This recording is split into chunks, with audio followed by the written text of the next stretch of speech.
Can you tell me what is the Islamic perspective on zina and what is the prescribed punishment in Islam for doing that sin? Alhamdulillah. Wassalatu wassalam.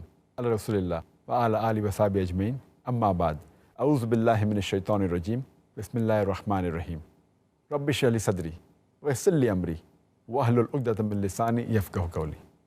Zina means illegal sexual intercourse, or when a man and woman who are not married, if they have a sexual intercourse, it's called as zina. It means sexual intercourse outside the marriage bond. And the Islamic Sharia, its basic aim is to preserve the honor and lineage. That is the reason zina, that's illegal sexual intercourse, it is a major sin.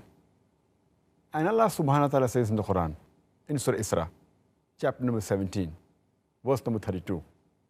Come not close to zina. Come not close to unlawful sexual intercourse. For it is a shameful deed, an evil opening other routes to evil. Islam has tried its best to protect the honor of the man and the woman. And there are various guidelines given in the Sharia and the Quran Hadith which prevents a person from coming close to zina. Number one is hijab has been prescribed. And besides hijab for the woman, hijab for the man also. For the woman, her complete body should be covered. The only part that can be seen are the face and the hands up to the wrist. Some scholars say that even this should be covered. And Allah says about the hijab, Allah has prescribed the hijab for the man first in the Quran and then for the woman. Allah says in the Quran in Surah Nur, chapter number 24, verse number 30, say to the believing man that he should lower his gaze and guard his modesty. Moment a man looks at a woman, if any brazen thought, any unashamed thought comes in his mind, he should lower his gaze. The next verse speaks about the hijab for the woman. It says in Surah Nur, chapter number 24, verse number 31, say to the believing woman that she should lower her gaze and guard her modesty, and display not her beauty except what appears ordinary of, and draw her veil over the bosom, and the verse continues. So basically, lowering the gaze is very important, which prevents zina to a great extent. And the punishment for this unlawful sexual intercourse, zina, there are two types of punishments depending upon the type of zina. Zina can be of two types. Number one is that unlawful sexual intercourse done by an unmarried man and woman. It's called as fornication in English. And if unlawful sexual intercourse is done by a married man or woman, it is called as adultery. The punishment for both, it differs.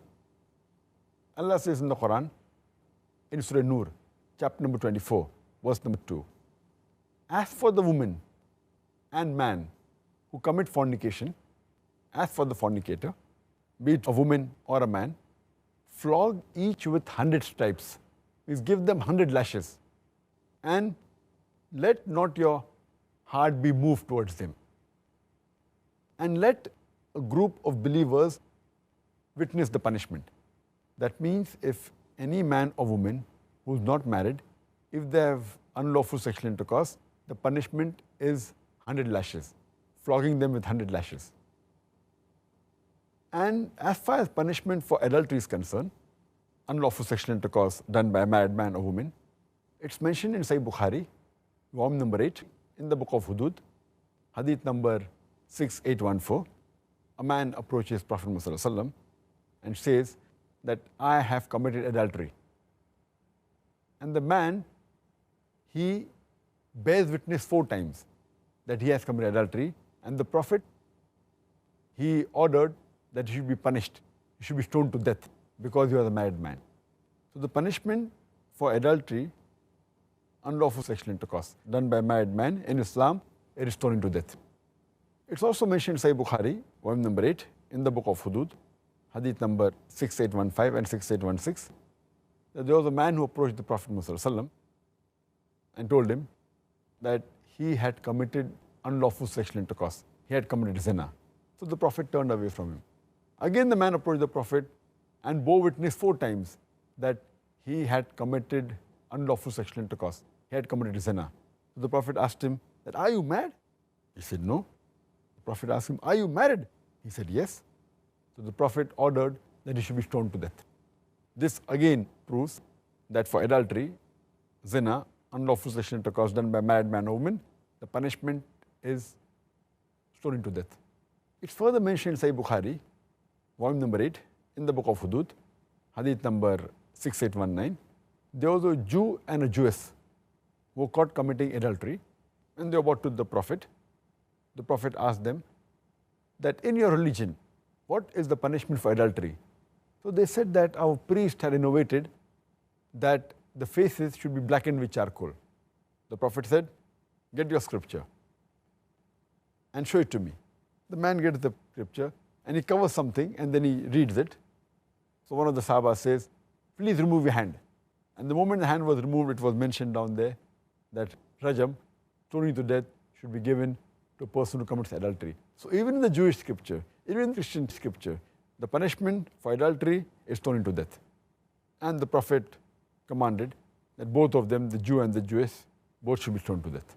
It's mentioned in Sahih Muslim, volume number 3, in the book of Hudud, hadith number 4191, that the Prophet said that anyone who commits zina, if an unmarried man or woman commits zina, that is do fornication, the punishment is giving 100 lashes and they should be banished for 1 year. And the Prophet continues and says that anyone who does zina, who is married, anyone who does unlawful sexual intercourse, does adultery,